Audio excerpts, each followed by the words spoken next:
ফুলের মতো আমার জীবন গঠন করে দাও। হাত তুলেছি ও দয়াময়, কবুল করে নাও। আমায় করো মা ফাতেমা খাদিজার মতো, জ্ঞান গরিমা দাও হে প্রভু আয়েশার মতো।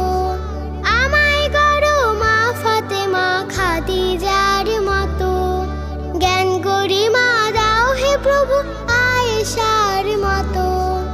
আসিয়ারি মতো ত্যাগী আমাকে বানাও। হাত তুলেছি ও দয়াময়, কবুল করে নাও। ফুলের মতো আমার জীবন গঠন করে দাও। হাত তুলেছি ও দয়াময়, কবুল করে নাও। ফুলের মতো আমার জীবন গঠন করে দাও। হাত তুলেছি।